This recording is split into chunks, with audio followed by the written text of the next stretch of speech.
અરે જય શ્રી કૃષ્ણ મિત્રો, જ્યારે પ્રકૃતિએ 800 કરોડથી વધુ લોકોને એકબીજાના પૂરક બનાવ્યા છે, તો પછી બધાના જીવનના પ્રશ્નો અને ઉકેલો એક સરખા કઈ રીતે હોઈ શકે? જરા વિચાર કરો.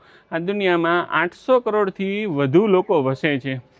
કોઈ બે વ્યક્તિના ફિંગરપ્રિન્ટ સરખા નથી, કોઈ બે ચહેરાઓ એક સરખા નથી, કોઈ બે અવાજ સરખા નથી, અને કોઈ બે વ્યક્તિઓના જીવનનો દૃષ્ટિકોણ પણ સરખો નથી. તો પછી આપણે કેમ માનીએ છીએ કે જે રસ્તે કોઈ બીજો સફળ થયો છે એ જ રસ્તા પર આપણે માટે પણ યોગ્ય હશે? હકીકત એ છે કે દરેક વ્યક્તિની સફળ અલગ હોય છે.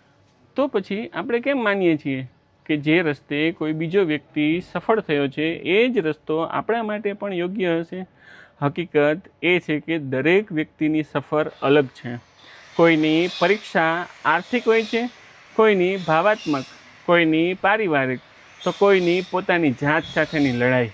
એટલે જ બીજાના જીવનમાં સાથે પોતાની તુલના કરવી એ સૌથી મોટી ભૂલ છે. જીવનનો મંત્ર જે મળ્યું તે ધન્ય બનીને સ્વીકારતા શીખી ગયા. ફૂલ આપ્યા તો ફૂલ, નહીં તો કાંટા સાથે જીવી ગયા.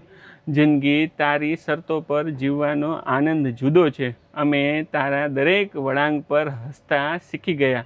યાદ રાખજો, ભગવાને તમને નકલ કરીને નથી બનાવ્યા.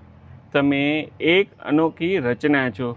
તમારી મુશ્કેલીઓ અલગ છે, તમારી શક્તિઓ અલગ છે, અને તમારી સફળતાની કહાની પણ અલગ છે.